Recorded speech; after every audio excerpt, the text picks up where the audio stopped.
Radha sweater पहने हुए अपने कमरे से बाहर निकलती है और आटा गूंथ रही अपनी माँ से कहती है, माँ आज कितनी ठंड है ना, देखो बाहर हल्की हल्की धूप निकल आई है। ऐसा करती हूँ कि बाहर वाले चूल्हे में ही आज खाना बना लेती हूँ। ठीक है राधा, मैंने लकड़ियाँ बाहर ही सूखने के लिए रख दी हैं। जल्दी से खाना बना ले, देर मत करना, तेरे पिताजी को भी काम पर जाना है। हाँ माँ, बस मैं अभी बना लेती हूँ। अब राधा अपने आंगन में बने हुए चूल्हे के पास जाती है। पहले वो झाड़ू लगाती है, उसके बाद लकड़ियां लेकर आती है और चूल्हे में लकड़ियां लगाकर चूल्हा जला लेती है। फिर वो चूल्हे पर सब्जी बनाने लगती है। थोड़ी देर में सब्जी बन जाती है। फिर वो रोटी बनाना शुरू करती है। तभी उसकी सहेली पूनम आती है और कहती है, अरे राधा, तू खाना बना रही है? हाँ पूनम, और तू बता कैसी है?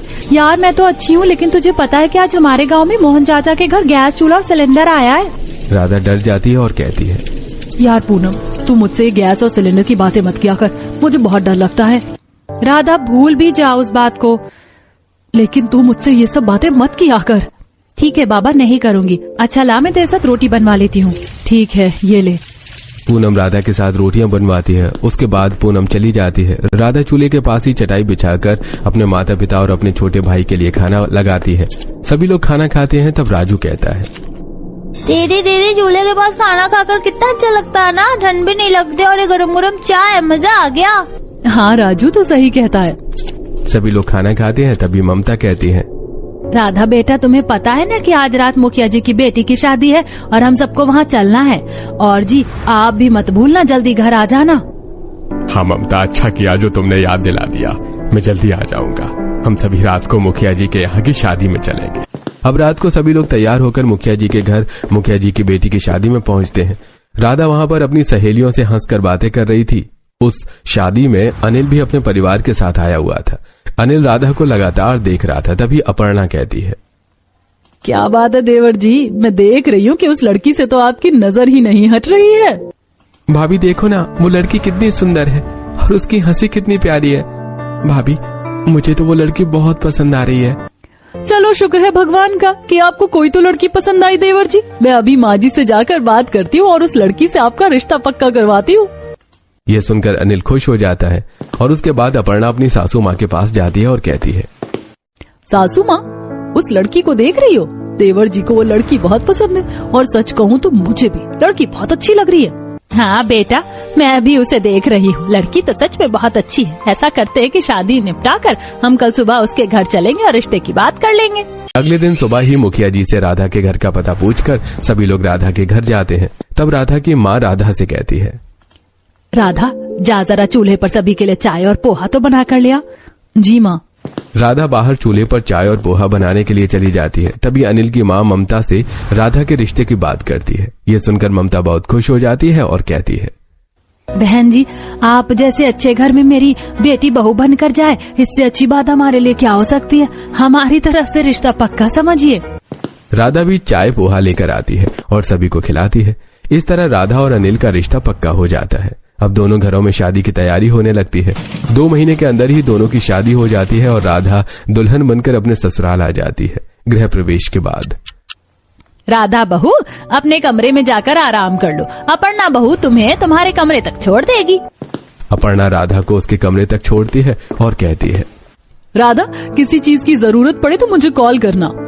ऐसा कहकर अपर्णा चली जाती है। थोड़ी देर बाद अनिल कमरे में आता है। वो दोनों आपस में बातें करते हैं। तब अनिल कहता है, राधा, मैं तो तुम्हें देखते ही दिल दे बैठा था और मैंने सोच लिया था कि शादी करूंगा तो इसी लड़की से करूंगा। अनिल की बात सुनकर राधा शर्मा जाती है। अगली सुबह राधा सोकर उठती है और तैयार होकर हॉल में आती है। तब राधा की सास कहती है, राधा बहू, मोहल्ले की औरतें अभी आती ही होंगी, आज तुम उनसे मिल लो और फिर कल हम तुम्हारी पहली रसोई का पूजन करेंगे। जी माँ जी। तभी वहाँ पर अपर्णा सभी के लिए कॉफी लेकर आ जाती है। वो सभी को कॉफी देती है। राधा कॉफी पीते हुए कहती है, भाभी मैं भी आपकी मदद कर दूं? अरे देवरानी जी, इतनी जल्दी क्या है, आज तो आपका ससुराल में पहला दिन है, खाना मैं बना लूंगी। वैसे कल आपका चूल्हा पूजन और पहली रसोई है, आप खाना कल ही बनाना। थोड़ी देर बाद मोहल्ले की सभी औरतें आती हैं और राधा तैयार होकर उनके बीच बैठती है, जिसे देखकर उसकी तारीफ करती है। देव की बहन, तुम्हारी बहू तो बड़ी ही सुंदर और संस्कारी भी लगती है। हाँ बहन, मेरे घर में तो अब 2 लक्ष्मी आ गई हैं। सभी लोग चाय नाश्ता करते हैं और फिर बहू को गिफ्ट देकर चले जाते हैं। दोपहर हो चुकी थी। तभी सोफे पर बैठा विनीत अपर्णा से कहते हैं, अपर्णा बहू, छत पर अच्छी खासी धूप है, तुम जरा राधा बहू को छत पर घुमा कर ले आओ, इसी बहाने वो थोड़ी धूप भी सेक ले। अब अपर्णा और राधा छत पर जाती हैं। राधा देखती है कि छत काफी साफ सुथरी थी। आसपास के कुछ लोग अपनी छत पर बैठकर धूप ताप रहे थे, तो कुछ लोग अपनी छत पर कपड़े सुखा रहे थे। पड़ोस की नंदिता भी अपनी छत पर रील बना रही थी। राधा ये देखकर बहुत खुश हो जाती है। वो भी थोड़ी देर अपनी जेठानी के साथ छत पर धूप में बैठी बातें करती है, फिर नीचे आ जाती है। ऐसे ही आज का दिन खत्म हो जाता है।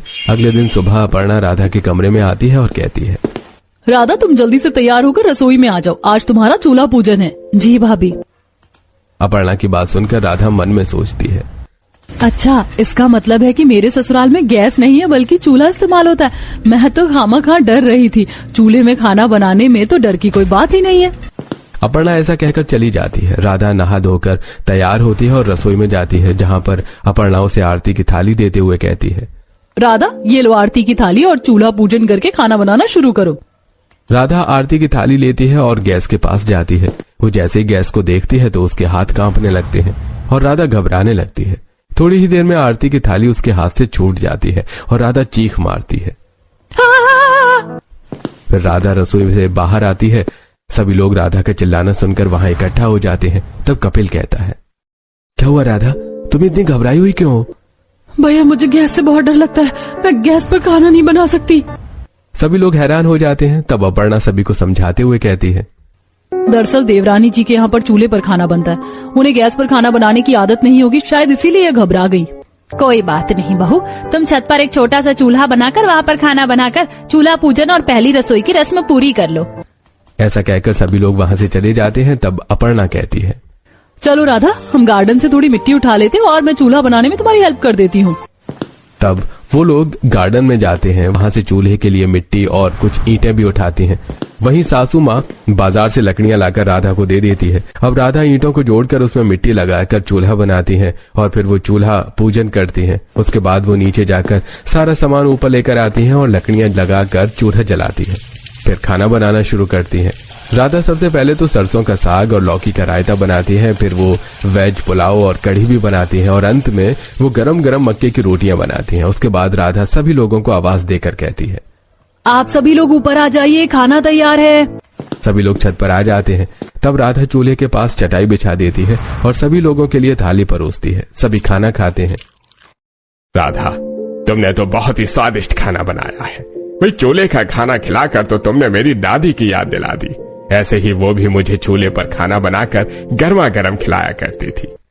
वैसे राधा, ठंड इतनी बढ़ गई है कि छत पर इस हल्की हल्की धूप में बैठकर खाना खाने में बहुत मजा आ रहा है। राधा, तुम भी हमारे साथ बैठकर खाना खा लो। सभी लोग खाना खा लेते हैं। उसके बाद देवकी कहती है, ठीक है राधा, हम लोग नीचे जा रहे हैं, तुम भी जल्दी से यहाँ साफ सफाई करके नीचे आ जाना, और अपर्णा तुम नीचे चलकर बाकी काम देखो। सभी लोग नीचे चले जाते हैं। तब राधा चूल्हा बुझा देती है और आसपास की साफ सफाई करके